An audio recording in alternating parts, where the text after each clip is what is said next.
And अस्सलाम वालेकुम। उमर चीमा के हमरा मैं हूं Ejaz Syed program talk shock के लिए। आज के टॉक शॉक में हम 3 इश्यूज़ के ऊपर बात करेंगे। सबसे पहले हम बटग्राम में जो लिफ्ट का वाक़या है उसके ऊपर बात करेंगे।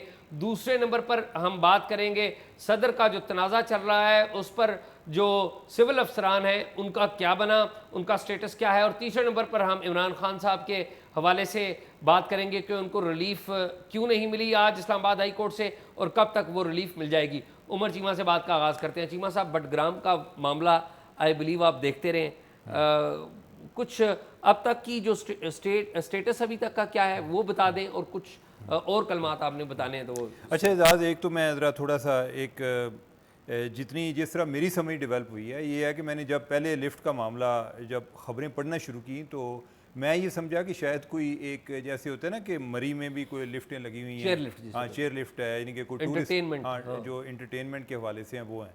बाद में पता चला कि, और बड़े अफसोस की बात है कि उधर जो हैं कोई लोग, उधर कई ऐसी जगह हैं कि जिधर कोई दो गांव हैं, उनके दरमियान पहाड़ हैं या कहीं कोई दरिया टाइप जगह है और उनका आपस में रास्ते का कोई ज़रिया नहीं है सिवाय लिफ्ट के। और ये जो लिफ्टें हैं ये उधर प्राइवेट लोगों ने लगाई हुई हैं, कोई ऐसा नहीं है कि गवर्नमेंट लेवल पे कोई इस तरह का इंतज़ाम नहीं है। और वो सुबह के टाइम चलती है और शाम तक जो है कोई पुराना सा इंजन है उसकी वो लिफ्ट बना लेते हैं, जिसको वो लिफ्ट को भी डोली कहते हैं, ठीक है। तो ये बच्चे जो हैं ये स्कूल के लिए जा रहे थे और साथ उनके 2 टीचर थे। अब बाकी जो है वो एक अवाम के सामने है कि जिस तरह से वो रास्ते में जो एक उनकी रस्सी है, रस्सी कहेंगे कि हाँ कि रस्सा जो है, यानी कि वो एक जो है वो लोहे की तार है बेसिकली, लोहे की तार, हाँ लोहे की तार। अच्छा, तो वो जो है यानी कि वो टूट गई है। अब जो है दूसरी उस पर वो मोलक हैं और आज आर्मी ने भी बड़ी एफर्ट की है और वो शाम तक कोई 2 बच्चे जो हैं उनको निकालने में कामयाब हुए हैं। और उसके बाद अभी भी एफ़र्ट्स चल रही हैं। एक जो इस चीज़ में जो कोई मुकामी लोगों से मेरी बात हुई, एक इधर जो ये जो इस तरह के लिफ्ट्स हैं उसके लिए अरेंजमेंट भी को मुकामी लोगों ने अपना उन्होंने किया होता है। और वो इस तरह से होता है कि अगर कोई लिफ्ट इस कंडीशन में आ जाती है तो फिर एक पैरेलल एक और लिफ्ट जो है वो साथ कोई वो तार जो है वो लगाते हैं और उसके ज़रिए जाके फिर उनको निकालते हैं। तो चूँकि जब वो एक रेस्क्यू एफर्ट्स जो हैं वो हेलीकॉप्टर के ज़रिए चल रही थी तो वो तो मुमकिन नहीं हो सका और हेलीकॉप्टर से भी कोई 2 बच्चों से ज़्यादा निकाल नहीं सके। अभी शाम के बाद जो है कोई रेस्क्यू 115 वाले जो हैं उन्होंने और जो मुकामी जो लोग हैं उन्होंने मिल के फिर एक और अपनी एक पैरेलल लिफ्ट जो है वो लगाई है। और एक कोई जब हम बात कर रहे हैं तो एक गैर मुसद्दिक़ा इतलात के मुताबिक एक और बच्चा जो है उसको रेस्क्यू कर लिया गया है। और अल्लाह करे, यानी कि एक बड़ी एक परेशानी वाली सूरत हाल है। और ख़ास तौर पे वो लोग जो कि उस लिफ्ट में अभी तक मुअल्लक हैं और जो उनके घर वाले हैं वो तो बड़ी एक पेन की सिचुएशन में से गुजरे होंगे। तो ओवरऑल पूरे पाकिस्तान में बड़ी परेशानी है, गवर्नमेंट लेवल पर भी एफ़र्ट हो रही हैं। अल्लाह करे कि वो रात को उनको बहफाजत उधर से रेस्क्यू करने में कामयाब हो। चीमा साहब, आज का जो दिन है ना इस लिफ्ट में मौजूद बच्चों के लिए बड़ा अहम था, हाँ, इनकी ज़ाती ज़िंदगियों के लिए भी। इनमें से जो 3 बच्चे हैं ना, अताउल्ला, नियाज़ और उसामा, ये 9वीं जमात के तालिब इल्म हैं। तो पता ये चला कि आज के दिन उनका रिज़ल्ट आना था, अच्छा, और वो रिज़ल्ट आ गया और वो तीनों बच्चे पास हैं। अच्छा, ठीक है, तो ये भी एक है कि अब वो वालिदैन इंतज़ार कर रहे हैं कि हमारे बच्चे स्कूल जाएंगे और वापसी पे रिज़ल्ट लेके आएंगे, और वो फंस गए हैं। अक्सर जगहों पे ये दीर का इलाका हो गया और भी आगे बहुत सारे इलाके हो गए, वहाँ पर दरिया के ऊपर भी इस तरह की लोगों ने प्राइवेट लिफ्टें बनाई हुई हैं। तो मेरे ख्याल में इन चीज़ों को प्रायोरिटी के ऊपर हल करना चाहिए। दूसरी बात ये है कि चीमा साहब, ये कितनी बड़ी अफसोस की बात है कि सुबह से ये ऑपरेशन चल रहा है और हम न्यूक्लियर पावर हैं, ये चीज़ें कितना टाइम लगा हमें हल करने में, इसमें नीयत की बात नहीं है कि मेरे ख्याल में सारे लोग नेक नीति से काम कर रहे थे। प्रायोरिटीज़ की बात है। पहले ये बात है कि हमारी प्रायोरिटीज़ नहीं है कि लोगों को आसानियाँ ट्रैवल की दें। जहाँ जहाँ पर ये लिफ्टें लगी हुई हैं उनका एक सर्वे करके इन तमाम जगहों पर कोई मुनासिब सेफ़ बंदोबस्त करना चाहिए। और आज़ाद कश्मीर का इलाका है, वहाँ पे भी इस तरह की लिफ्टें लगी हुई हैं। अगर आज़ाद कश्मीर में भी आप जाएँ तो वहाँ पे भी आप देखेंगे इस तरह। खैबर पख्तूनख्वा में, हमारे नॉर्दर्न एरियाज़ में जाएँ तो वहाँ पे भी ये लिफ्टें मौजूद हैं।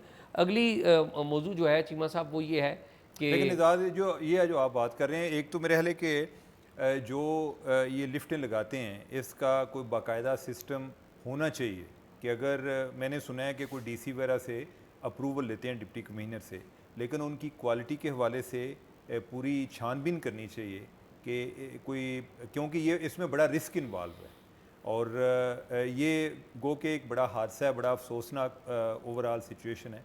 लेकिन इसमें जो एक पॉजिटिव पहलू है वो ये भी है कि हमें इस बात का पता चला कि वो पहाड़ी इलाके की जिनको हम बड़ा एक ड्रीम आइडियलाइज करते हैं और लोग कहते हैं जी मैं उधर जाके रहना चाहता हूँ, उधर जो लोग मौजूद हैं वो किस तरह की मुश्किलात, किस तरह के मसाइब का उन्हें सामने है। और हम जो एक अक्सर बात करते हैं जी कि पाकिस्तान बहुत खूबसूरत मुल्क है, तो इसमें हमारा कोई कमाल नहीं है, यानी कि जो एक हमें नेचुरल ब्यूटी मिली है उसके लिए हमने कोई इंफ्रास्ट्रक्चर बनाने के लिए कोई इतनी एफर्ट नहीं की। लेकिन उमर, इसमें ना मीडिया का एक पॉजिटिव रोल भी आप देखें कि मीडिया ने, मैं अभी तक के जो नोन वाक़यात हैं हमारे यहाँ, जितना क्राइसिस पॉलिटिकल रहा है, सारे तो जो बयानात के ऊपर रहा है, सदर ने क्या कह दिया, वज़ीर आज़म ने क्या कह दिया, इमरान खान ने क्या कह दिया, तो ये लोगों का मामला था और मीडिया ने आप देखें इसे मुसलसल कवर किया है। आई विश कि मीडिया और मामलात पर भी इसी तरह की मैराथन रिपोर्टिंग किया करे, मैराथन कवरेज दिया करे, ताकि हमारे जो मसाइल हैं वो हल हों। और देखें, बटग्राम का एरिया था, हमारे जो जनूबी पंजाब है, हमारा बलूचिस्तान है, आपको पता है खैबर पख्तूनख्वा में लैंड माइन से पिछले दिनों कई बंदे जहाँ बहक हो गए, उनके ऊपर कोई रिपोर्टिंग नहीं होती। बलूचिस्तान तो पूरा ब्लैंक है, खैबर पख्तूनख्वा के भी कई इलाके ब्लैंक हैं, सिंध में चले जाएं, सिंध के दूर दराज के इलाके भी ब्लैंक है, जनूबी पंजाब में चले जाएं वो भी ब्लैंक है। तो आई बिलीव कि जो मीडिया है वो भी पब्लिक फोकस्ड होना चाहिए। उसके लिए ये ज़रूरी है कि वो इधर नेशनल मीडिया ये काम नहीं कर सकता, हमें एक रियलिस्टिक एक थिंकिंग भी होनी चाहिए। अनफॉर्चुनेटली हमारे यहाँ जो एक मुकामी लेवल पे ना, जो कम्युनिटी जर्नलिज्म हम जिसको कहते हैं, कोई डिस्ट्रिक्ट लेवल पे वो ऐसी ग्रो नहीं कर पाई, तो लिहाजा तमाम ख़बरों का फोकस जो है वो ये होता है कि लाहौर में क्या हो रहा है, इस्लामाबाद में क्या हो रहा है, कराची में क्या हो रहा है।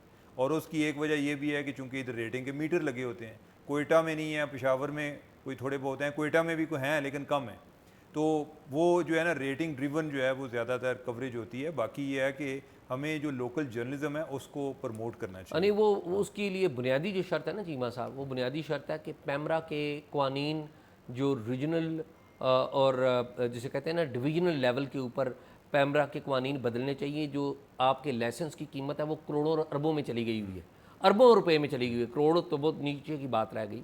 तो ये मेरे ख्याल में वहाँ पे रिफॉर्म्स की ज़रूरत है, मीडिया को भी अपना रोल प्ले करना चाहिए और इस पे आवाज़ उठानी चाहिए। दूसरी बात चीमा साहब, हम टाइम की कमी है, वो है दो अफसरान के हवाले से सदर साहब का मामला चल रहा था। एक ख़बर ये थी कि सदर साहब ने सरेंडर कर दिया है सेक्रेटरी वकार अहमद साहब को, और दूसरी खबर थी कि उन्होंने कहा कि हुमैरा अहमद साहिबा जो हैं वो सेक्रेटरी जो सकाफत थी उनको तैनात किया जाए। तो अब तो वकार साहब का तो पता लग गया कि उन्होंने एक ख़त लिख दिया था और कहा कि FIA इंक्वायरी करे। ज़ाहिर है अब वो सदर के साथ काम करते थे और वो बताना ये चाह रहे थे कि जी मेरा इसमें कोई कसूर नहीं, मैंने कायदे के मुताबिक सारा काम किया। हुमैरा साहबा के हवाले से क्या खबर है आपके पास? वैसे ज़्यादा एक पहली बात तो ये है कि ओवरऑल जो हुमैरा अहमद के हवाले से खबरें चल रही थी जी कि उन्होंने इनकार कर दिया, लेकिन जो मेरी इतलात हैं वो ये है कि उन्होंने ना इनकार किया और ना ही इकरार किया। उनको वज़ीर आज़म ऑफिस ने भी पूछा कि क्या आप जाना चाहती हैं, उन्होंने उनको ये बताया कि मैंने, यानी कि ये कल की बात है ना, कल ये मसला शुरू हुआ है, तो उन्होंने कहा जी कि मैंने आज ही चार्ज संभाला है कि उनकी जो एक नई तैनाती हुई है वो हुई है सेक्रेटरी हेरिटेज, नेशनल हेरिटेज, हाँ नेशनल हेरिटेज, कौमी सकाफत की जो वजारत है उसकी। तो उन्होंने कहा कि मैंने आज ही इधर चार्ज लिया है, बाकी आप जो बताएं नहीं कि मैं गवर्नमेंट सर्वेंट हूँ, आप कहते हैं तो मैं इधर रह जाती हूँ, अगर आप कहते हैं तो मैं प्रेसिडेंसी में चली जाती हूँ। बाद में उनको सेक्रेटरी इस्टेब्लिशमेंट ने भी बुला के पूछा, उनको भी उन्होंने ये बताया। गो कि मीडिया में ज़्यादा ये बात चली है जी कि उन्होंने इनकार कर दिया, लेकिन उन्होंने कोई ना इनकार किया ना इकरार किया। बाकी उसके बाद जो है गवर्नमेंट के पास ये एक एक्सक्यूज़ भी आ गई जी कि वो नहीं जाना चाह रही, और फिर ये है कि इलेक्शन कमीशन जो है उन्होंने भी, उनकी तरफ से भी को आ गया जी कि ये जो पहले तबादले होने थे वो हो जाते। मेरा ख्याल है कि अगर वैसे सदर को कोई बंदा उन्होंने चेंज करना ही था, सदर ने कोई अपना सेक्रेटरी चेंज करना था, तो सदर का इतनी कोई मुदाखलत तो आई डोंट थिंक कि कोई इलेक्शन में उसके जो ऑफिस की होनी थी कर देते। तो लेकिन ये है कि इस टाइम सदर जो है ना उसकी बेबसी जो है वो भी काबिल दीद है कि वो एक सेक्रेटरी के ख़िलाफ़ अपना अलम बगावत बुलंद कर चुके हैं और अब उसको चेंज भी नहीं कर पा रहे। और इसमें जो चीफ इलेक्शन कमिश्नर की ताकत है वो भी काबिल दीद है हाँ। कि वो भी ये हिलने नहीं दे रहे। हाँ। ठीक है, तो ये दोनों बातें हैं। तो बस लेकिन ये है कि ये वैसे जो ओवरऑल जो सेक्रेटरी का लेटर है वो जिनको इन्होंने निकाला है वो भी एक काबिल गौर है कि सदर साहब जो हैं वो कोई बयान दे रहे हैं, सेक्रेटरी कह रहे हैं जी कि आपने जो कानून साजी के लिए हमें कहना था कि इसको वापस भेजना है, आप हमारे पास वो चीज़ आई नहीं है। और अगर वो ये भी कह रहे हैं कि मैं किसी भी फोरम पर जाकर इस चीज़ को वेरीफाई कर सकता हूँ विद एविडेंस, तो इसका मतलब है कि उनका बयान जो है उसको भी आप रद्द नहीं कर सकते। यानी कि आप देखें कि इस पर कोई इन्वेस्टिगेशन आगे होती है। लेकिन ये भी बहुत बड़ा अलमिया चीमा साहब कि जब सरकारी अफसरान को पता लगता है ना कि इस्टेब्लिशमेंट की लेफ़्ट साइड पे हमारे पॉलिटिकल मास्टर्स खड़े हैं, ठीक है, तो वो इस्टेब्लिशमेंट के साथ खड़े हो जाते हैं और अपने पॉलिटिकल मास्टर्स को चैलेंज कर रहे होते हैं। आज यही इस्टेब्लिशमेंट सदर के साथ होती तो इन सेक्रेटरी साहब का वकार अहमद साहब ने हिम्मत भी नहीं करनी थी चूं करने में। ठीक है, मैं एक अलग इशू, मैं नहीं कह रहा हूँ कि उन्होंने ठीक किया या गलत किया है, अलग बात है, लेकिन ये एक बड़ा डायलेमा है। नहीं शायद वो डायलेमा है, लेकिन अगर हम बात जो है सदर से करें, सेक्रेटरी का लेवल तो सदर वाला नहीं है ना, तो सदर साहब जो है नहीं को उन्हें भी तो ये गलत बयानी नहीं करनी चाहिए थी ना। नहीं, मैं नहीं कह ये रहा तो नहीं है कि आप जो है अपने सेक्रेटरी को कुर्बानी का बकरा बनाना शुरू कर। मैं बिल्कुल, देखो ना, अभी हम जंप करके पहुंच गए हुए हैं कि किसने गलत बयानी की या नहीं की। अपेरेंटली सदर साहब का मामला मुझे ठीक नहीं लगते, मैं ज़ाती तौर पे ये बात कर रहा हूँ, लेकिन जंप हम नहीं कर सकते। और जंप करने की इसलिए ज़रूरत है कि सेक्रेटरी की तरफ से मौक़िफ़ तो आ गया ना। नहीं, सेक्रेटरी की तरफ से मौक़िफ़ आ गया ना, लेकिन सदर साहब तो ऑलरेडी एक कंट्रोवर्सी में है। इस बात की तो इन्वेस्टिगेशन होनी चाहिए। नहीं, इन्वेस्टिगेशन ये है ना कि दूसरा जवाब दर जवाब होता है जी, जवाब वो तो आ गया ना। कि इसमें यह है कि सदर की जो पोजीशन है और जिस पे इल्ज़ाम लगा है मुल्ज़म जो है, मुल्ज़म की पोजीशन भी आ गई है। तो बज़ाहिर जो है यानी कि हम अपने लेवल पर जो एक नज़र आ रहा है उस लिहाज से, मैं अपने लेवल पे ये बात कर रहा हूँ ना कि अगर इस्टेब्लिशमेंट प्रेसिडेंट के साथ खड़ी होती तो इन सेक्रेटरी साहब ने खत नहीं लिखा। शायद अगर खत ना लिखते, ये रिकॉर्ड पे है, खत ना लिखते, लेकिन उससे यही है ना कि हमें सेक्रेटरी की मौक़िफ़ का ना पता चला। जी हाँ, उस लिहाज से तो अच्छा हुआ कि हमें मौक़िफ़ का पता, बिल्कुल मौक़िफ़ का पता लग गया, बिल्कुल मौक़िफ़। अब बहरहाल में चीमा साहब आज एक और वाक़या भी हुआ है जो रिपोर्ट प्रॉपरली नहीं हुआ। वो ये हुआ कि आज इमरान खान साहब के वकील इस्लामाबाद हाई कोर्ट में गए थे, खोसा साहब गए थे इस्लामाबाद हाई कोर्ट में, और इस्लामाबाद हाई कोर्ट पहले तो लेट आई, चीफ जस्टिस साहब लेट आए, तो खोसा साहब ने बड़ी तल्ख बातें वहाँ पर की। उन्होंने कहा जी ये बड़ी गलत बात है, हम तो काफ़ी देर से इंतज़ार कर रहे हैं। अच्छा। तो हम इस तरह की बड़ी सख्त बातें, पहले तो जो है जज इंतजार कर रहे होते थे, अभी जो है कि हमें इंतजार करना पड़ रहा है। फिर इस पे जो चीफ जस्टिस साहब ने ये मामला आगे 2 दिन बाद तक की डेट डाल दी है। तो खोसा साहब ने इस पे बड़ा एहतजाज किया, उन्होंने कहा जी ये तो आज ही डिसाइड होना चाहिए, सस्पेंड हो जानी चाहिए जो सज़ा है। वैसे आमतौर पे हो भी जाता है इस तरह, ठीक है। अब वो मामला 2 दिन आगे चला गया, यानी कि इमरान खान साहब की जेल से रिहाई का मामला, यानी कि उनकी बेल होने का मामला। बस शायद ये आमतौर पे हो जाता है लेकिन ख़ास तौर पे नहीं होता। ये ख़ास है ना, जब यानी कि नवाज शरीफ के केस में भी ये नहीं हुआ था, लेट हुआ था, और इधर तो है फिर भी उस लिहाज से तो जल्दी हो रही है। तो बल्कि खोसा साहब ने वहाँ पर ये तक कहा कि जी अगर इस तरह की बातें हुई तो हम अंदर टॉलरेट नहीं करेंगे। ये इस तरह की बातें भी कोई हुई हैं। हो सकता है खोसा साहब अलग अदालत लगा लें। जी अच्छा चीमा साहब, अगली बात यह है कि इमरान खान साहब को तो ये है कि रिलीफ मिल जाएगी शायद इसी हफ्ते, बेल शायद उनकी एक केस में होगी। लेकिन अगला मामला उनका ये है कि उनको एफआईए अपनी कस्टडी में ले लेगा साइफर केस में, और वो जो जेल है ना, अटक जेल से निकलकर मोस्ट प्रोबेबली इमरान खान साहब एफआईए हेडक्वार्टर में, जो एफआईए एकेडमी है ना, उसके ऊपर कमरे हैं। अच्छा। तो वहाँ पर मेहमान बनेंगे, और अगर एफआईए उनको लेगी तो फिर बाद में जो नैब है उनको नैब भी अपना मेहमान बनाएगी। और आपको पता है नैब जब उनको मेहमान बनाएगी तो तकरीबन अब तो 60 या 90 दिन, 60 दिन तक तो गालबन उनकी बेल भी नहीं हो सकती। 60 दिन है या 30 दिन है, मैं मिक्स कर रहा हूँ, जो नया लॉ आया है। नहीं, मुझे नहीं आइडिया, और मेरा नहीं ख्याल, आई डोंट नो इनके क्या है। वो नॉन बेलेबल हैं, तकरीबन 60 दिन के लिए शायद वो नॉन बेलेबल चले जाएंगे। तो पहले मेरे ख्याल में पहले एफआईए पकड़ेगी और बाद में वो नैब के मेहमान बनेंगे।